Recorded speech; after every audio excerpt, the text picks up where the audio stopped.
এই যে তোজবাবুর মা কেঁদে দিয়েছিল, ঠিক আছে? তোজো সব কান্নাকাটি চলছিল ঘরের মধ্যে। তার কারণ হচ্ছে তোজোর ছোট দিদির আজকে এইচএসের রেজাল্ট বেরোলো, রেজাল্ট ভালো হয়েছে, ঠিক আছে? দুটোতে লেটার টেটার পেয়েছে। তো এবার সেই নিয়ে ওর মা ইমোশনাল হয়ে গেছিলো খুব বেশি। তো তোজবাবু ভাবছে কী না কি হয়েছে, তাই ও চুপ, একদম চুপ হয়ে গেছে, অবস্থা দেখো। তো ওর মা বলছে বাবাই কী খেতে হবে, রসগোল্লা? তাই হচ্ছে এই এখন হচ্ছে দাবিটা কি ওনার। বাবা এত কিছু দিয়ে আজকে ছোট দিদি, আজকে পার্টি ছোট দিদি কে তরফ সে। হ্যাঁ, যেই দেখছে সব কান্নাকাটি করছে, ব্যাস ও চুপ।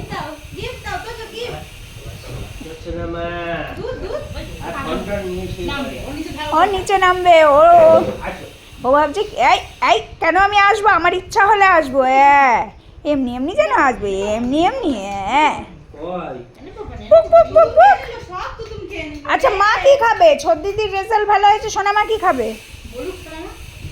ম্যাম সোনামা, হ্যাঁ না সোনামা, ওই যে বললি সোনামাকে রোজ হাম্পু দিয়ে গেছিস বলে রেজাল্ট ভালো হয়েছে পরীক্ষা। হ্যাঁ, আবার চোখ মেরে দিলে।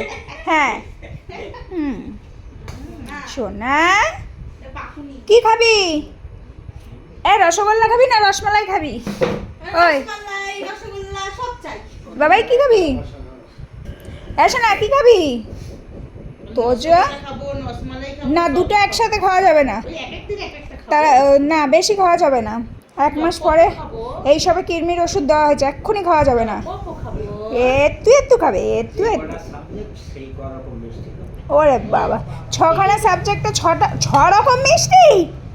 ও ভগবান, কয় কি? হ্যাঁ, 6খান, এই যে 6 রকমের মিষ্টির অর্ডার হয়ে গেল।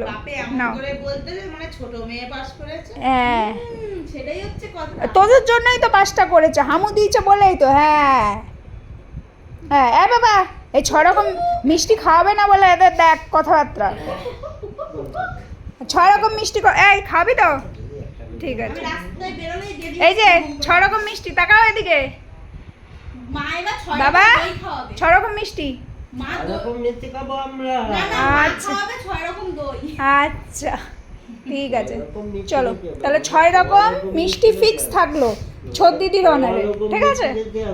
আর কেউ যদি মিষ্টি খেতে চাও তোজোর বাড়িতে চলে আসো, তোজবাবুর ছোট দিদির রেজাল্টের আনন্দে তোজবাবুর বাড়িতে চলে আসো।